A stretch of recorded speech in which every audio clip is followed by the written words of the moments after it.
So Unit 3 was on populism and the progressive era.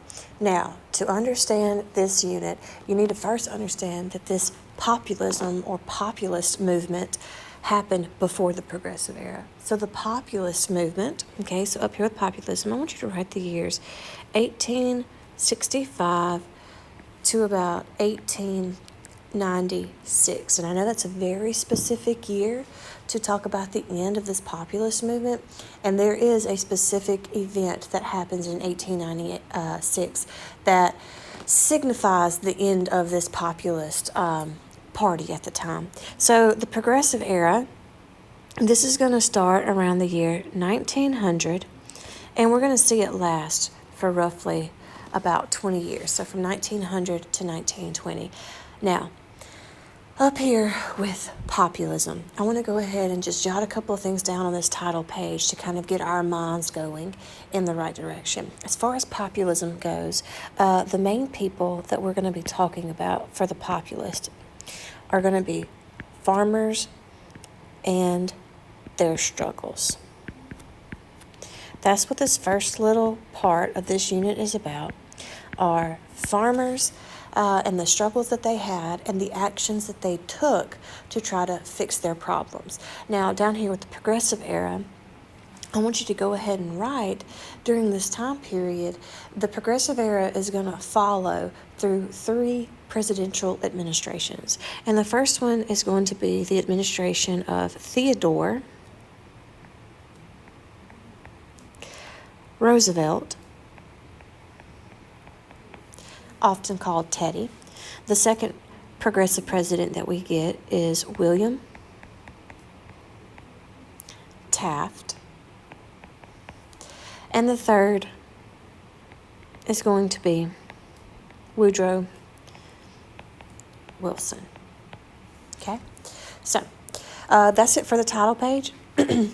Again, the first page that we actually need to look at is all about the populist, the farmers, okay? So I'm going to take my highlighter and I'm going to highlight problems faced by farmers, and in the box below that I have listed all of the problems, the main problems that farmers, especially out west in the Great Plains region and out there, are facing. The first problem they have, I'm going to highlight railroad rates were high.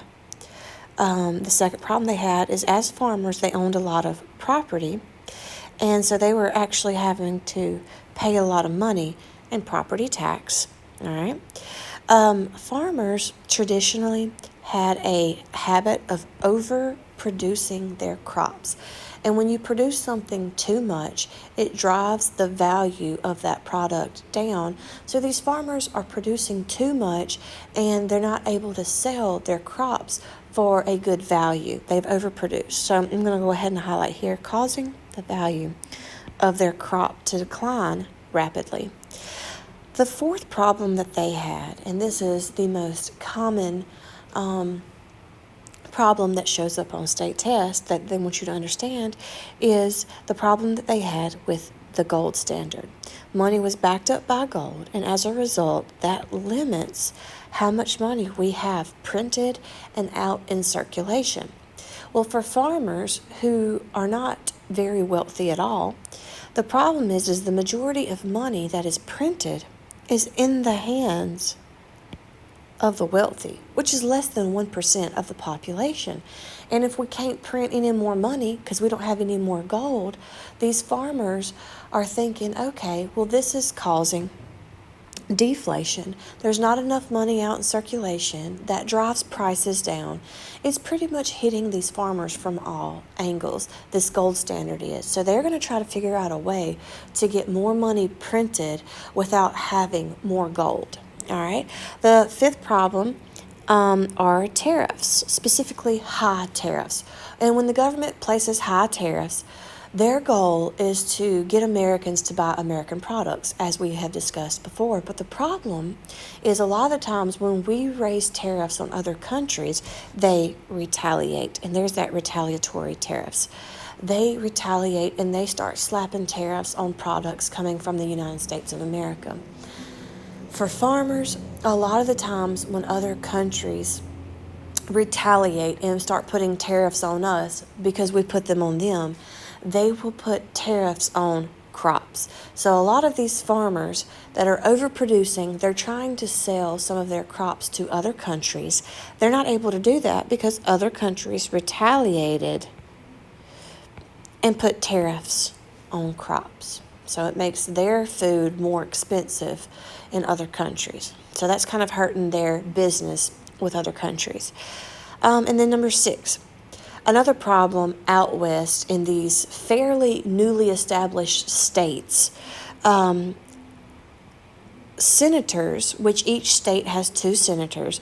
Senators are meant to represent the people of their state. Their job is to go to Washington, D.C., be a part of Congress, push for laws, legislation that are going to help the people of their state. Well, the problem back then is that senators were not elected by the citizens.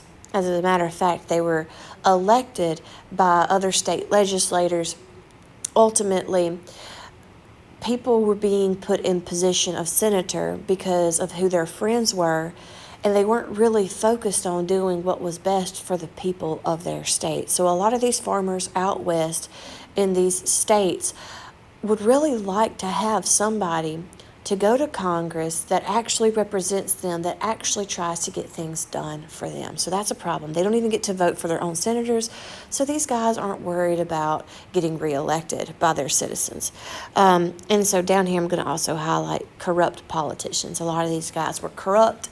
If I'm not mistaken, they called the Senate like the Millionaires Club because of all the opportunities they had legally and illegally to make money because of their position. These farmers are going to want something different. Okay, so I want to jump over here. I'm going to change the color of my highlighter here for a second. Farmers are going to begin to unite. Okay, and when farmers begin to unite, they start to get together and they want to focus on these problems that I just mentioned over here in this box, okay? So the first little organization that they create is called the Granger Movement, or also known as, okay, let me get my pen. It's also known as the Grange. All right? And so it's very important to understand that this actually started out as a place or a time where these farmers who are so disconnected from one another could get together and socialize. And when they started speaking about all of the problems that they had, and they started realizing that they all had the same or similar problems, they started, like anybody would, coming up with potential solutions to those problems. So they actually get what's called Granger laws passed out west.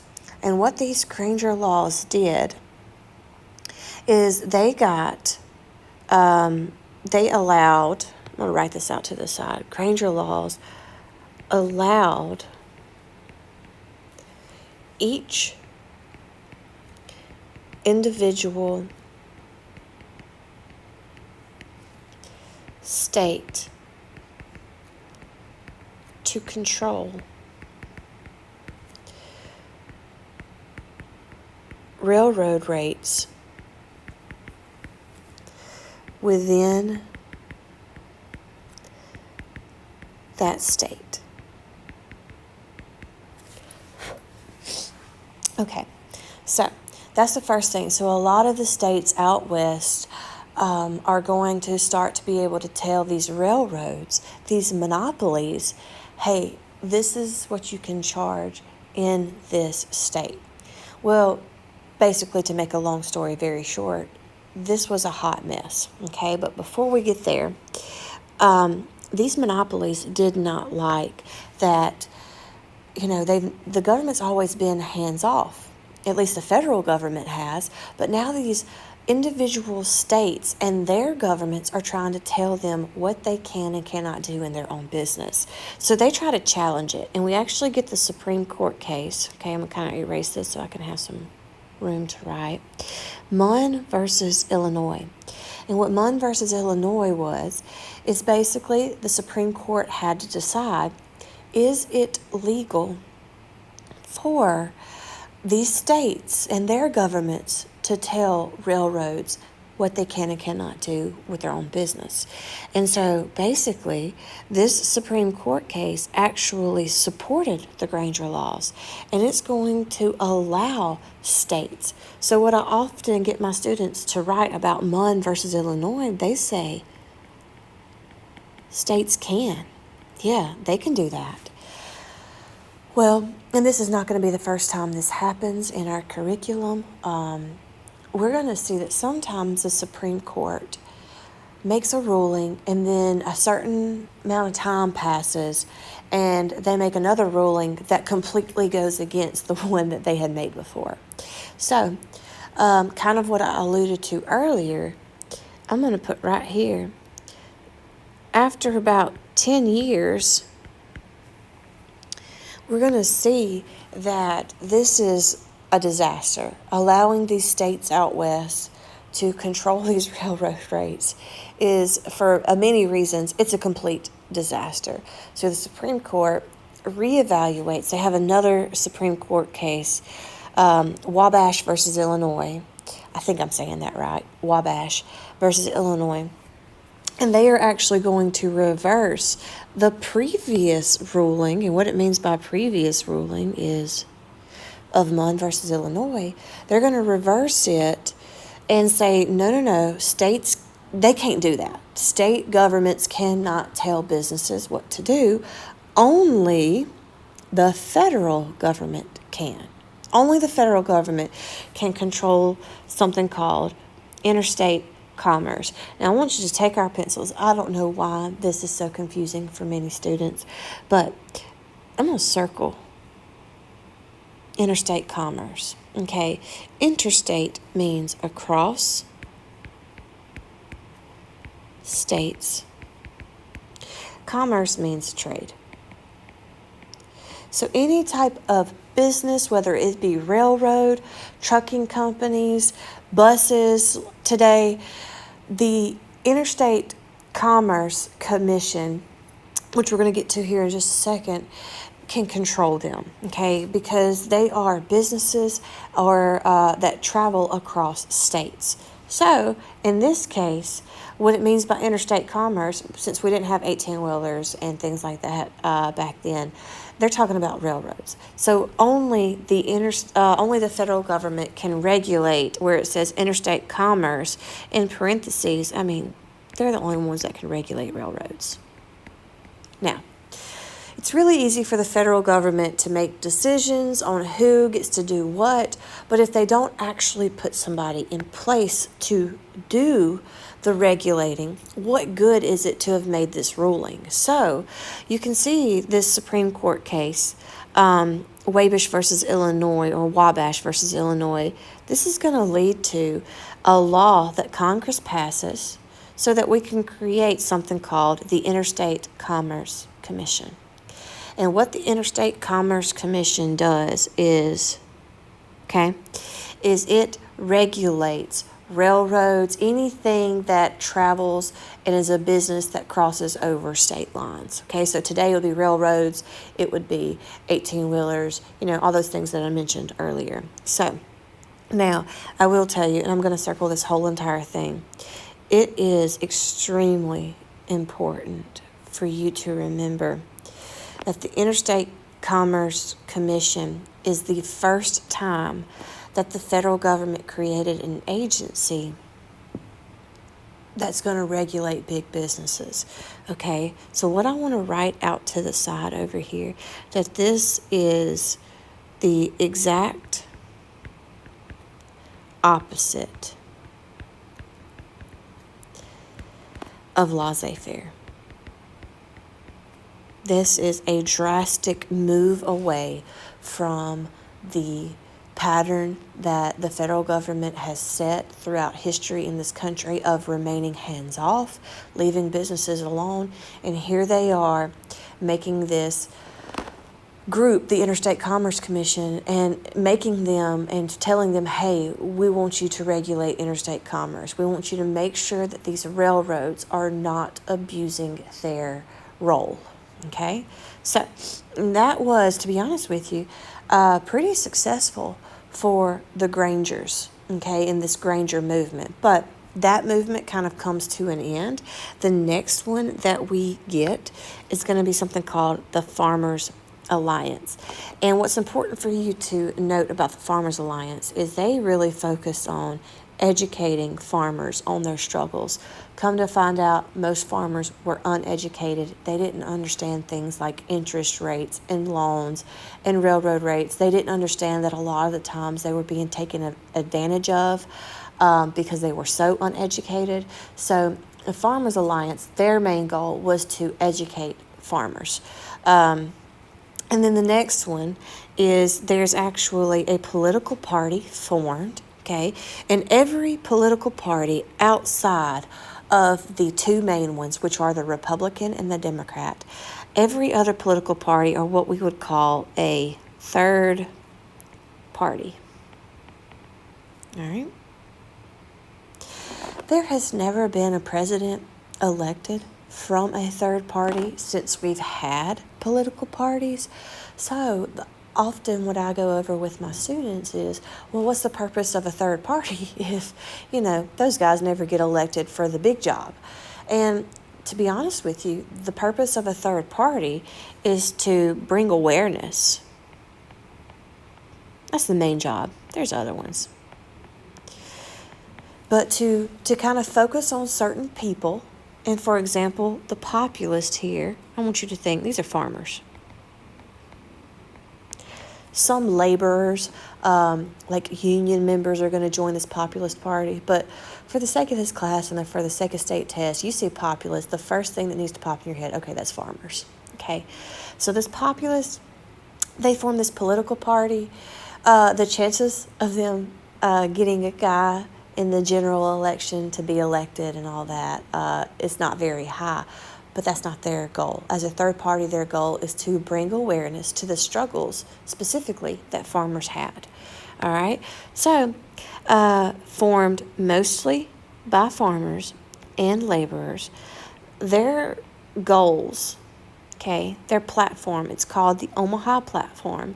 This is a list of goals, would focus on fixing all of the problems that farmers had.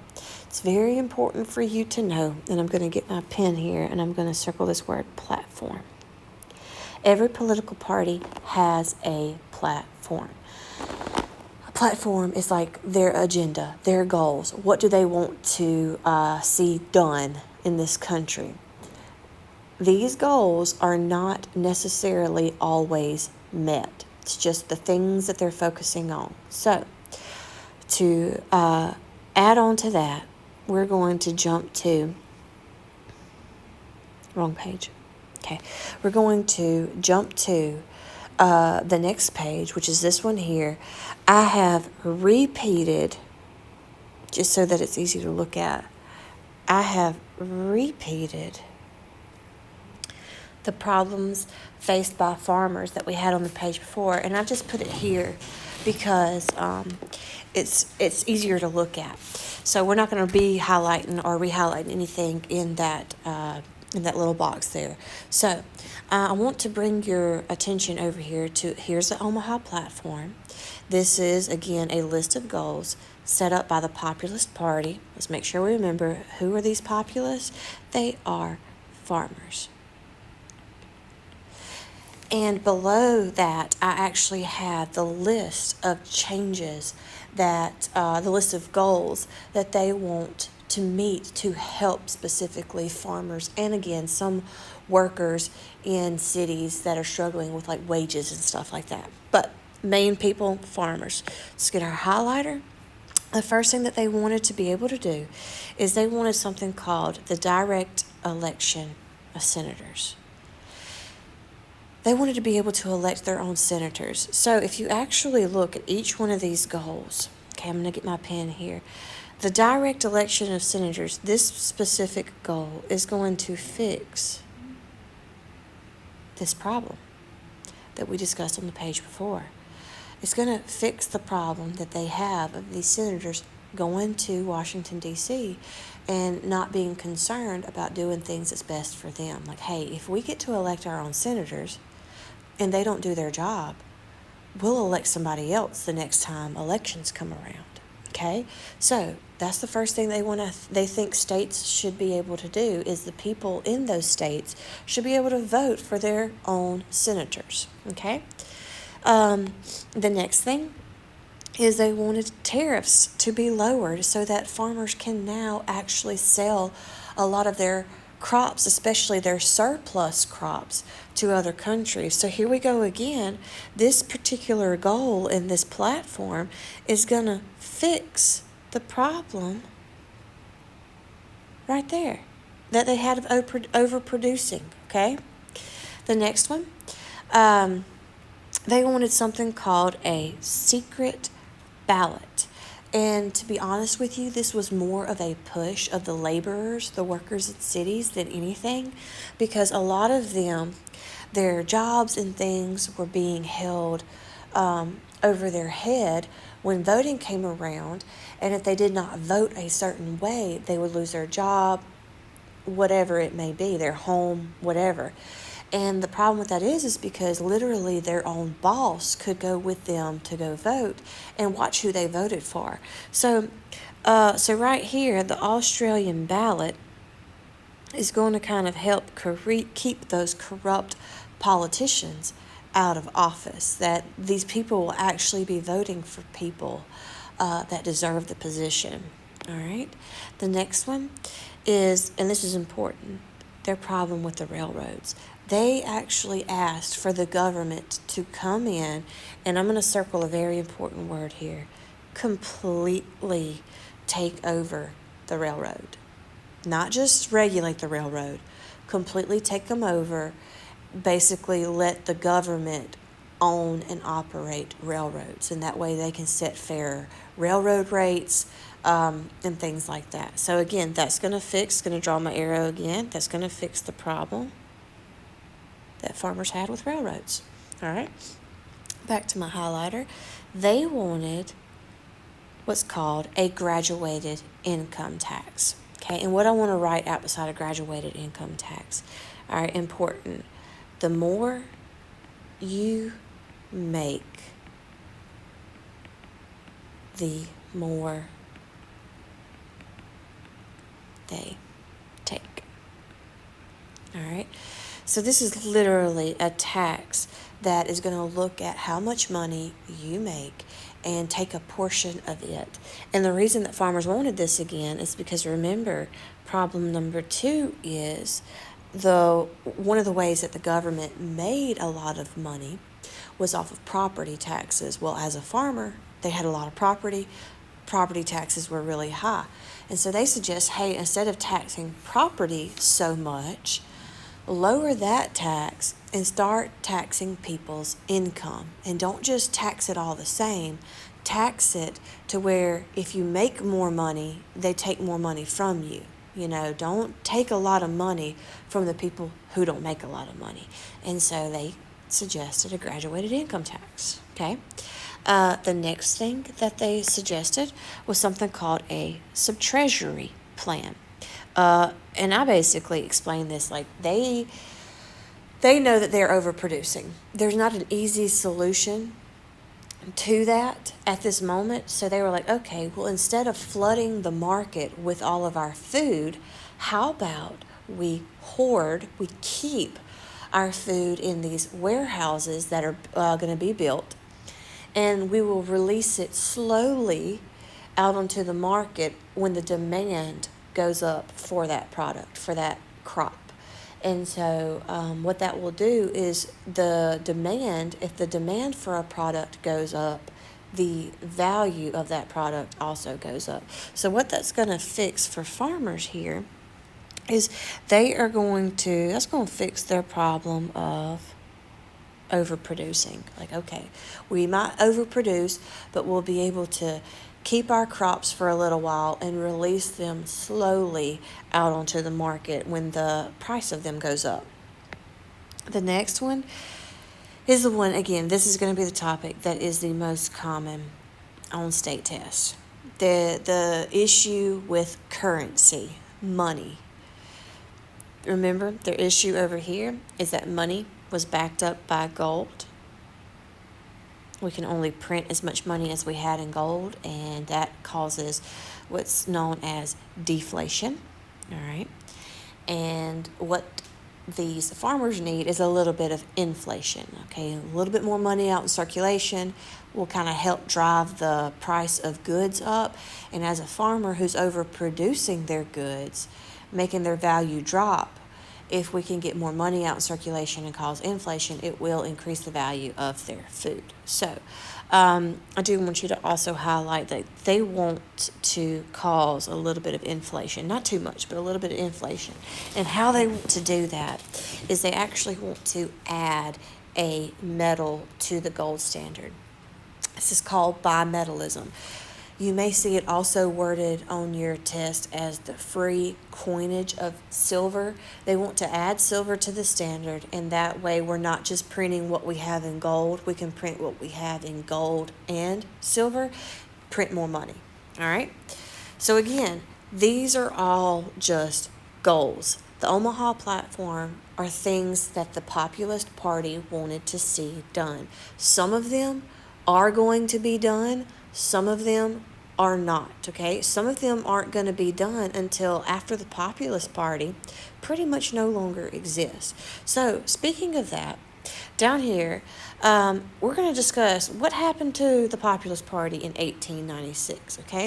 And it's all about this guy right here, William Jennings Bryan.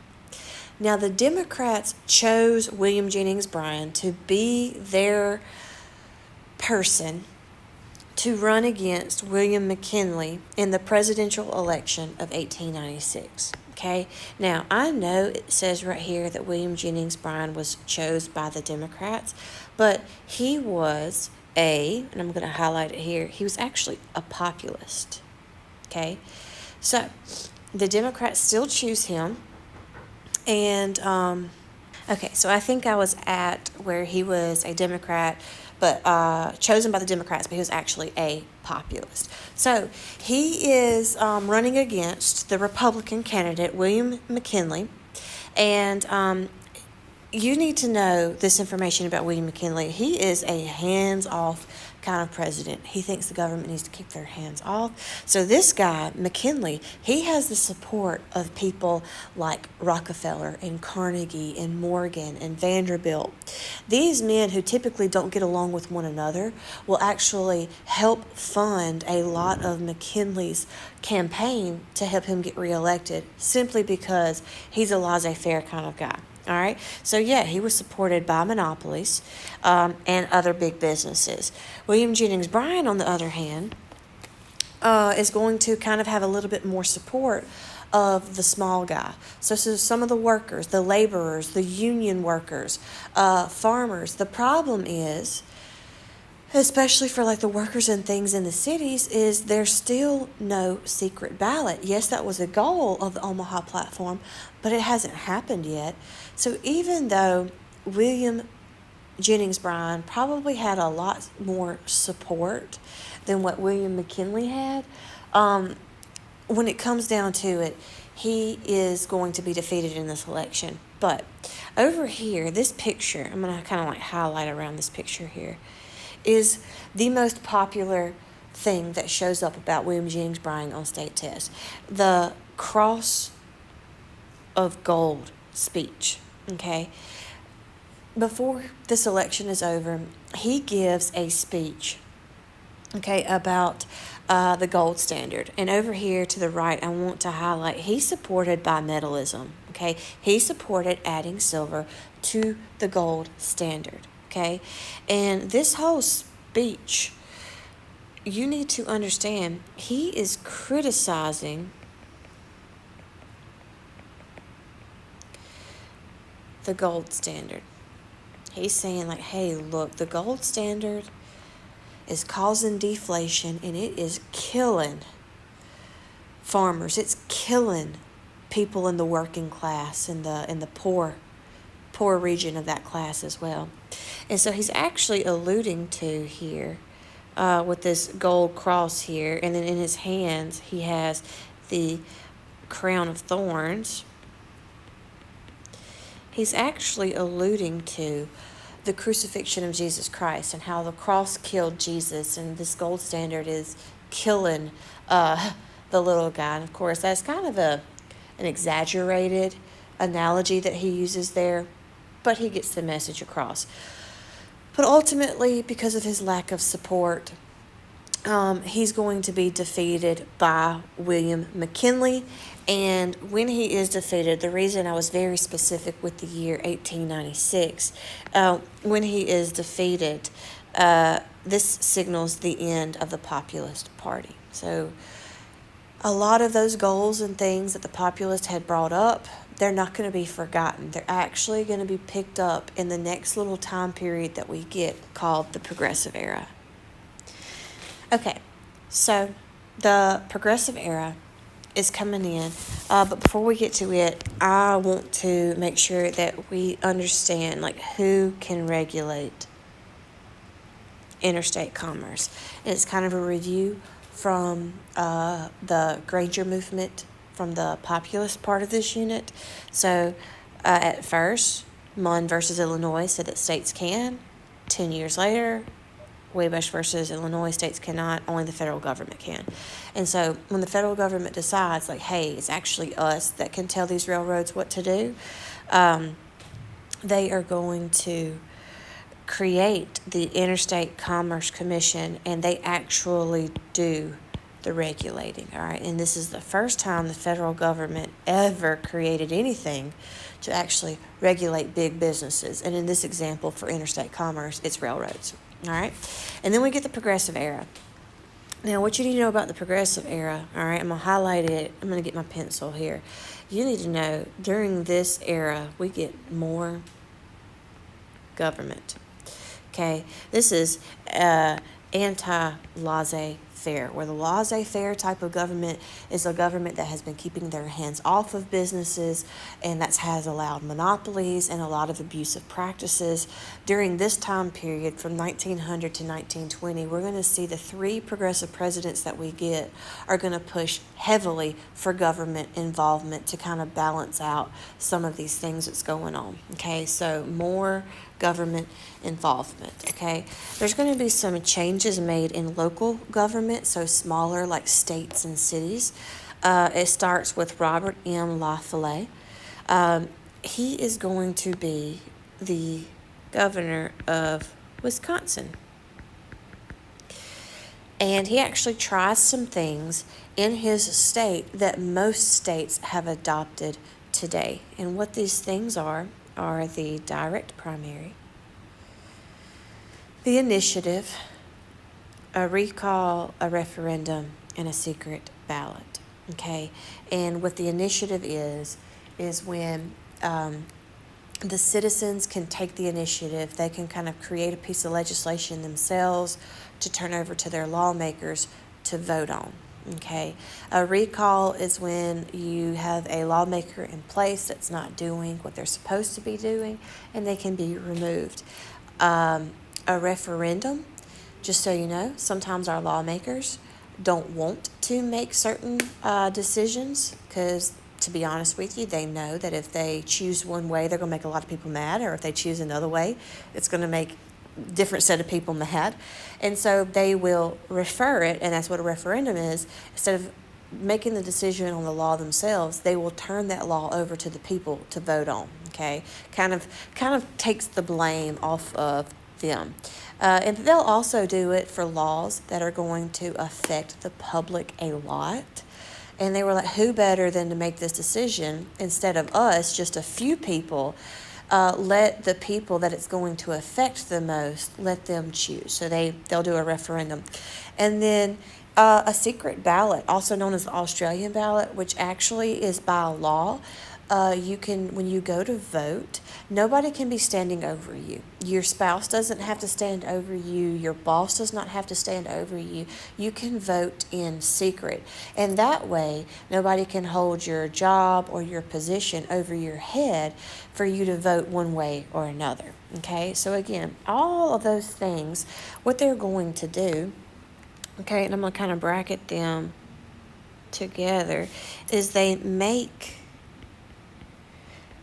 our country more democratic. More democratic, okay? And I'm going to put this, more power in the hands of the people. Okay? So that's the whole purpose is, hey, how, if this is a democracy, and the word itself, democracy, when you break it down to its Greek origins, it means the people rule, the people get the say. So to actually create a government where the people have more of a say-so, the majority of the people have more of a say-so, we're going to initiate these things, the direct primary initiative, recall, referendum, secret ballot, so on and so forth, okay?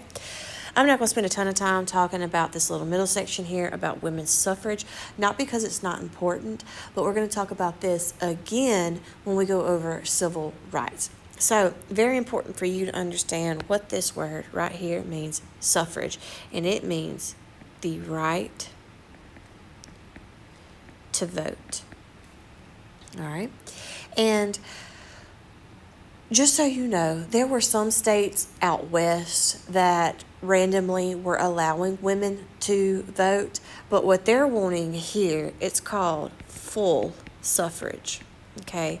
They want women to have the right to vote in the entire country, that there cannot be a single state denying women the right to vote, all right? And a couple of organizations that were created to push for this right was the National Woman Suffrage Association.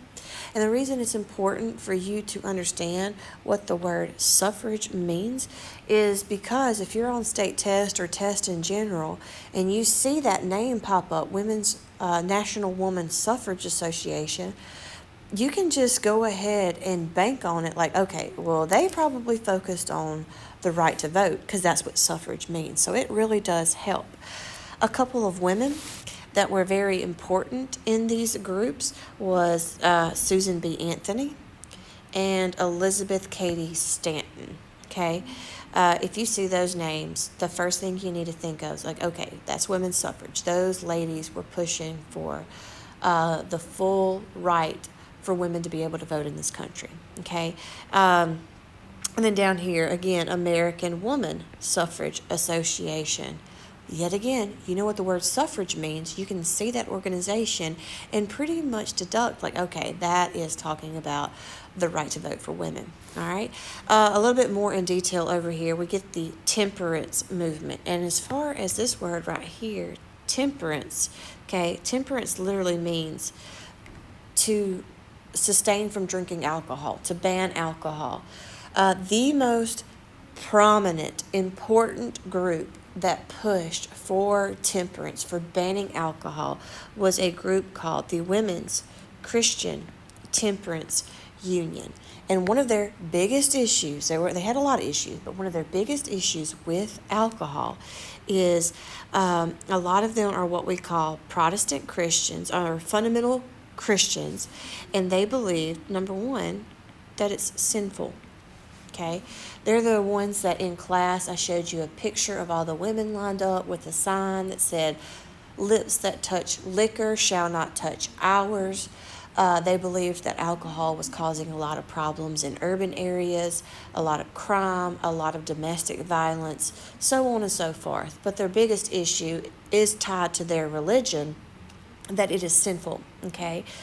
We also get another group of Protestant priests that create what's called the Anti-Saloon League, and it is also aligned with Christianity, okay? in these saloons, not only do they serve alcohol, but there is a lot of infidelity that goes on because there's prostitutes and things like that. So just a completely sinful natured place. They want to get rid of it. All right. Carrie Nation.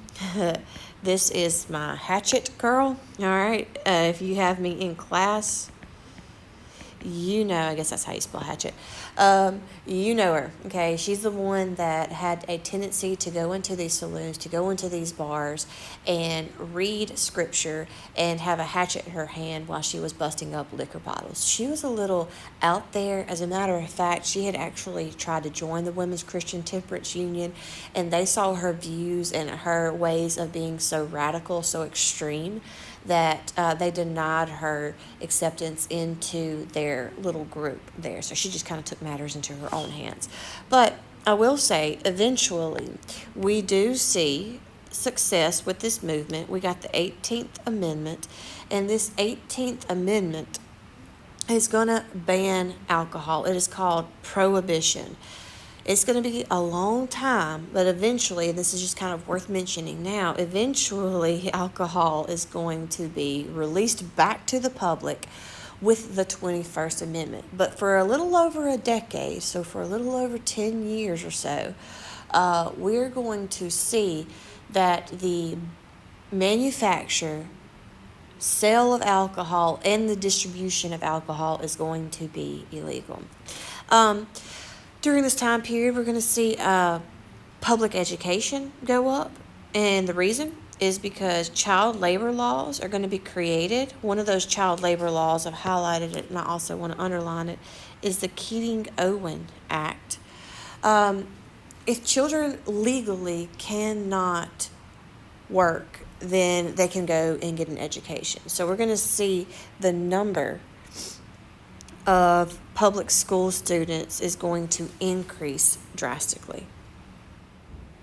Okay, so the next page we have a topic called muckrakers. So I'm going to highlight that at the very top, and then I'm going to highlight the definition of muckrakers right below that. And what that definition reads is these are journalists that expose the filth, the abuse of monopolies, the ineffectiveness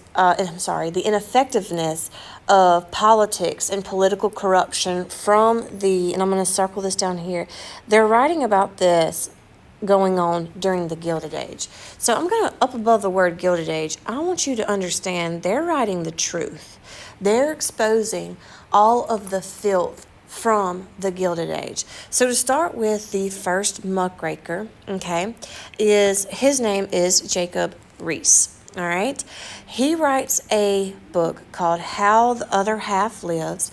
And what you need to know about these muckrakers is not only what they wrote about, but what things changed because of what they wrote about. Okay, so for example, with Jacob Riis here, he writes about the living conditions of mostly immigrants, okay, in these cities during the Gilded Age. And he goes in, he takes pictures of them in their tenements, which again is their living quarters, their apartments. And he exposes how overcramped they are, how, disease is spread, how filthy they are. And as a result of him exposing this, we actually see changes in the health and safety codes for those tenements. So him exposing this does make the cities start putting health and safety codes on these apartments to make them better for the people living in them. Okay, the next one is Ida Tarbell. And how I remember what Ida Tarbell wrote about is I do take the first four letters of her name, last name being tar, and I think about what tar is, and I think about how it's dark, so it's black, okay, it's thick and goopy, just like oil. Okay, and she is going to write about, specifically, the name of her book is The History of Standard Oil. So she's writing about Rockefeller here and all of his illegal and cutthroat methods that he used to gain the wealth that he had to establish his monopoly on oil.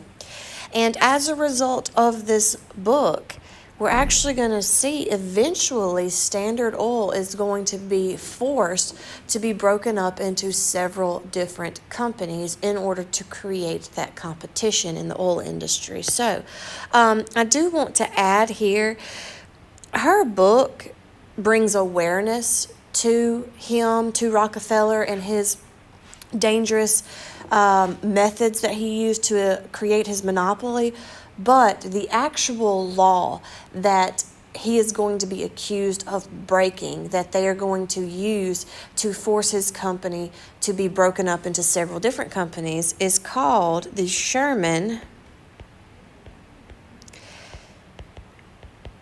Antitrust Act. All right, so that is important. Be able to make that connection with the actual law used to force his company to break up. All right, moving on to Lincoln Stevens. I'm not going to spend a lot of time talking about Lincoln Stevens. He wrote Shame of the Cities, where he exposed a lot of political corruption in the cities with like political machines and party bosses and so on and so forth.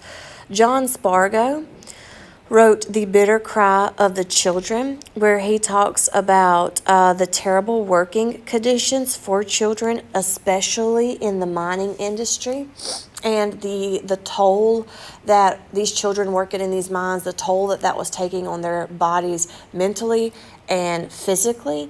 And as a result of him exposing this, we actually will get the passage of some child labor laws. And just to review it here, like the Keating-Owen Act. All right, it's going to be a child labor law, and remember from what we just discussed, we're going to see an increase in the number of students in public education, because by law they can no longer work. They're going to be allowed to get an education. All right, the next one, her name is Ida B. Wells. She wrote, one of her books is The Red Record.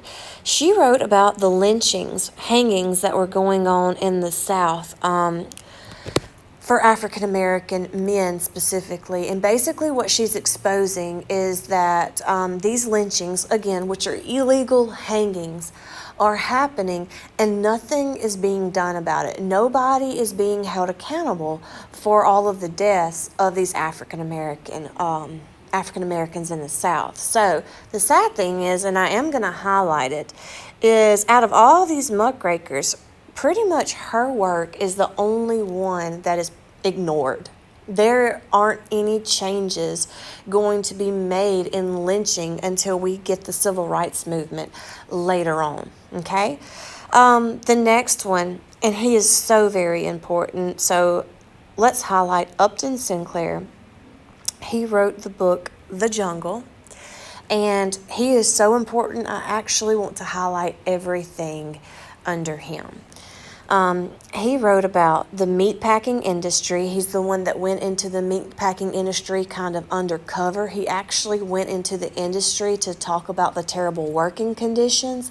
And so when he writes this book, The Jungle, people read it, and yeah, the working conditions were terrible, but that's not what they were concerned about. They were more concerned about the treatment of the meat that people were buying, consuming, and ingesting, and all these things. So he was exposing the terrible working conditions, like we just said, but Americans were more concerned with the processed meat. Okay, from there we get to what's called consumer protection laws, and it's very important for you to know what a consumer is. We're consumers; it's people who buy products, and actually, you can also consume food as well. So, kind of goes both ways there.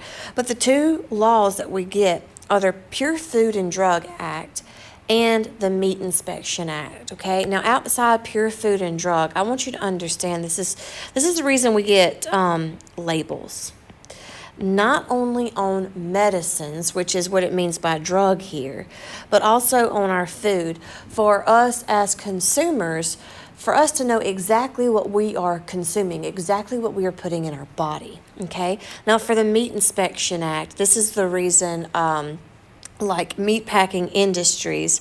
I'm just going to put out here to make sure that meat is actually safe for us to consume. If you were in class with me, we actually read an excerpt from Upton Sinclair's book where he was talking about the meat and how it was being handled, and it talked about how meat was being piled up in storage rooms. Rats had infested the facility, and there was a lot of what they called rat dung, which is dried up poop that was just sitting on the meat that was piled up in these rooms. So they started to put out like poisoned bread to try to get rid of the rats. Well, the rats would pretty much just, die anywhere. And then they would go in and they would round up some of the meat with some of the rat urine and rat feces, dead rats, poisoned bread, and take it to a thing called the hopper, which would like mix everything up. And when it was put on the shelves for consumers to buy, it was called potted ham. And so when people were buying this and going home and actually consuming it, they weren't just getting meat. They were getting meat, poisoned bread, rat urine, rat dung, all these things. So kind of grateful for the Meat Inspection Act. Though that is to ensure that those facilities are kept up to code a lot better. All right. Now, the last page that I want to cover, it's a lot. And I know it's a lot, but to be honest with you, there is so much important information on this page that we've got to go through it. So like we mentioned on the title page, it's important for you to remember during this progressive era, which is pretty much between the year 1900 and 1920, we get 3 progressive presidents. So getting our highlighter here, we have Teddy Roosevelt, William Taft, and Woodrow Wilson. For Teddy Roosevelt, the name of his domestic policy, his plan for America and how he's going to handle issues inside of this country, that's what domestic means. It means like our home, was called the Square Deal. And his Square Deal focused on what we call the 3 C's. And what those 3 C's are, he's going to focus on corporations. Now, what you need to know a corporation is, well, it's right there behind it. This is a big business. Okay, this is like monopolies and trust. Jump down here to where it says number 2. The other C he's going to focus on as president are protecting consumers. And you can see I have consumer, and in parentheses, that's us. Protecting us. And then number 3, he's actually going to be concerned with something called conservation. This is talking about the natural resources that our factories are using up. And he's going to be highly concerned about the fact that we are using a ton of natural resources. Okay? So coming back up here to corporations. It is important to note Teddy Roosevelt is going to get a nickname, all right? And I'm going to have to write this nickname out. But his nickname is going to be Trust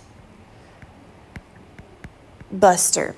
And for the sake of this class, you can pretty much think as the word trust as just being another name for a monopoly. So, but what Teddy believed about monopolies and what he believed about trust is that some were good and that those need to just be kind of like regulated and watched over a little bit. But that some monopolies were so bad that they actually need to be busted up and broken into many different companies to create competition. So we actually have a couple of examples here while Teddy Roosevelt is president. He is going to take J.P. Morgan to court, all right? And you can see right there the Supreme Court case is Northern Securities versus the U.S. And this is the Supreme Court case where J.P. Morgan is going to be forced to break up, this is actually a railroad company. Morgan mostly dealt with banks, but eventually he gets to the point to where he kind of has a monopoly in a lot of many different industries, one of those being in the railroad industry, okay? The next one and the most famous one is going to be Standard Oil of New Jersey versus the United States of America. And this is going to be the Supreme Court case where these justices look at Standard Oil, and again, they rule that he as in Rockefeller, is breaking the Sherman Antitrust Act, which is the note right below there. And so J.P. Morgan with his company Northern Securities, Rockefeller with his company Standard Oil, are going to be forced to bust up their monopolies, to bust up their trust, okay?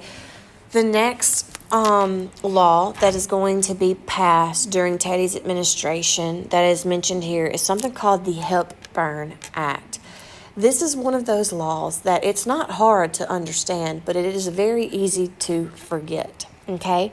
The main thing you need to know about the Hepburn Act is it gives more power to the Interstate Commerce Commission. It gives them more authority over regulating at the time, especially railroads and railroad rates, okay?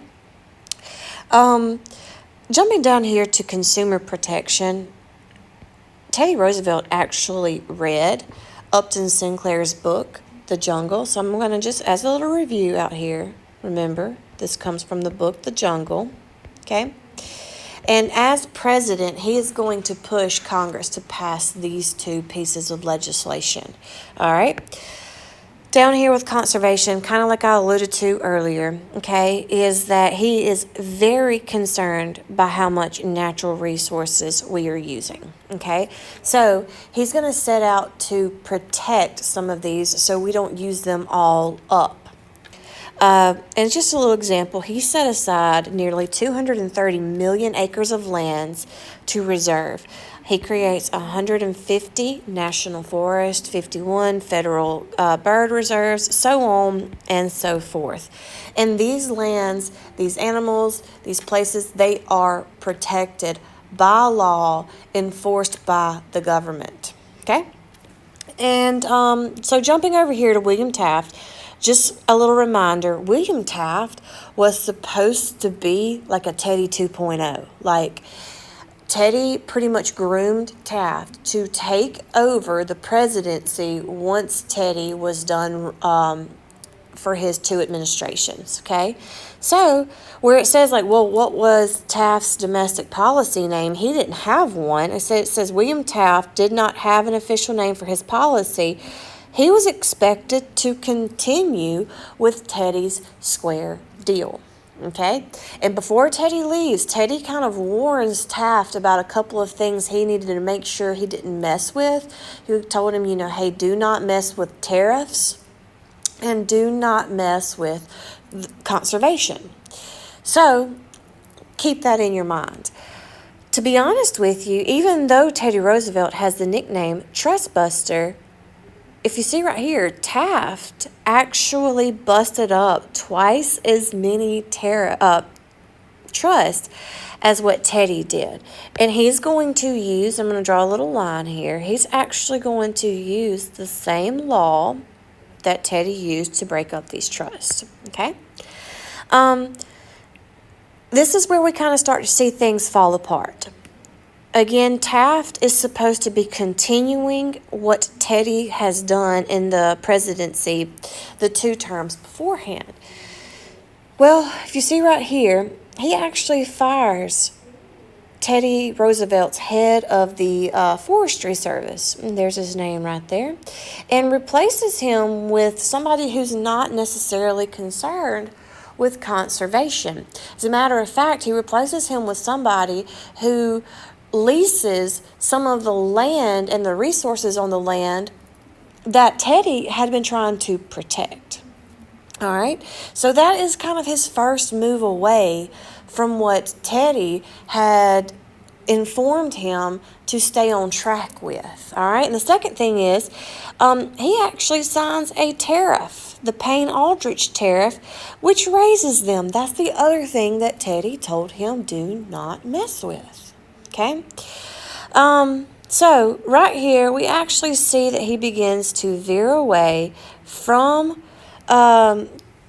Teddy's policies. And this is actually going to cause Teddy Roosevelt to come out of retirement and run against him in the next election. So, and that brings us to the election of 1912. The Republicans are going to stick with William Taft because he's the incumbent. He is a person already in office. That's pretty much kind of historically what a party will do, is stick with the guy in office if he can be reelected. The Democrats are going to choose a man by the name of Woodrow Wilson. And because Teddy is going to run in this election, he has to run as a third party. The Republicans didn't choose him. They stuck with the incumbent, which was William Taft. So he's going to run actually for the Progressive Party, and they nicknamed it the Bull Moose Party. All right, let me highlight Teddy's name here as well. And the significance of this election, and kind of the neat thing, is we actually have 3 progressive presidents running against one another. Woodrow Wilson is going to wind up winning because some Republicans stuck with Taft and supported Taft. Well, some of them supported Teddy in the Progressive Party. So we get what's called a party split. And typically, when a party splits, it ruins their chances of winning that election. And so Woodrow Wilson kind of gets by in this election pretty easily. All right, so coming over here to him, he's our 3rd progressive president. The name of his domestic policy is called New Freedom. Okay, and the 3 things that the New Freedom he focused on in his policy was tariffs, especially since Taft just raised some tariffs. Trust, again, think of that as being monopolies, and an issue with banks. All right? So, first things first, trust. Unlike Taft and Roosevelt, Woodrow Wilson did not think that there was a difference between good trust and bad trust. He believed them all to be bad, okay? But the legislation that he is going to use is the Clayton Antitrust Act. It's going to be a little bit more strict than the Sherman Antitrust Act, and it's going to allow him to bust up even some of those monopolies that Teddy and Taft would have considered to be good monopolies, all right? Here we go. Here is that child labor law that happened during Woodrow Wilson's presidency. Remember, this is going to be one of actually many child labor laws. And as a result, we are going to see that increase in public education like we mentioned earlier. The Federal Trade Commission, I'm going to circle this, okay? Again, one of those things that very, very easy to forget about. Not hard to understand, just easy to forget, all right? The Federal Trade Commission is going to be another government agency, so this is very much hands-on, that is going to monitor businesses and make sure they are doing nothing that we would consider to be monopolistic practices. Okay, to make sure they're not doing anything that a monopoly would do. All right. The second thing that he targeted was tariffs. And if you remember, I am going to come back and circle in the middle section here under Taft. Taft signed the Payne-Aldrich tariff. All right. And that raised tariff rates. To kind of make things easy, the Underwood tariff is pretty much the only tariff in our curriculum that we study that actually lowered tariff rates. Okay? So that's Woodrow Wilson's attempt to fix that little that Taft made by raising tariffs when he shouldn't have. And so he's going to lower tariffs. All right, this last one down here, and I cannot tell you how very important this is. It's on the majority of state tests, is how he addressed banks. Okay, The first thing that we see is he creates what is called the Federal Reserve System. I'm not only going to highlight that, guys, I'm going to circle it. It is so very important. It's something we still have in place today. But this created 12 national banks. If you were in class with me when we went over this, I probably asked you to get out a dollar bill if you had it. And there was a number on the dollar bill, and that number represents which one of the 12 national banks that specific dollar was printed at. And I projected the map of where all these banks are spread out across the nation, and some of you kind of found out that your dollar was printed in several states away, and it's kind of just interesting to realize like how that dollar may have been printed on the other across the nation, and how it kind of wound up in your back pocket. So that's kind of during class how we address this topic. Okay, so 12 national banks, but this last little note here, you need to highlight everything. These banks, very important to understand, the governors of these banks, there's 12 governors, they work together with the government to control interest rates. And the reason they want to control interest rates is these interest rates allow them to control how much money is in circulation. So what I'm actually going to circle, it actually allows them to help control inflation and deflation. This is a huge role that these 12 banks have as far as our currency goes in this country. Okay? Typically on state tests, when they ask you about the Federal Reserve System, it kind of jumps ahead to their role in the Great Depression and how the Federal Reserve could have raised interest rates during the 1920s. And that would have limited how much people borrowed, and that would have limited how much money we put out in circulation. It could have helped make it to where the Great Depression wasn't as bad as it should have been. But again, so very important. I'm actually going to take what I'm writing with, guys, and I am going to circle this whole little section down here. Please make sure you go into tests, you go into state tests, understanding the role that the federal government, the Federal Reserve has in our country.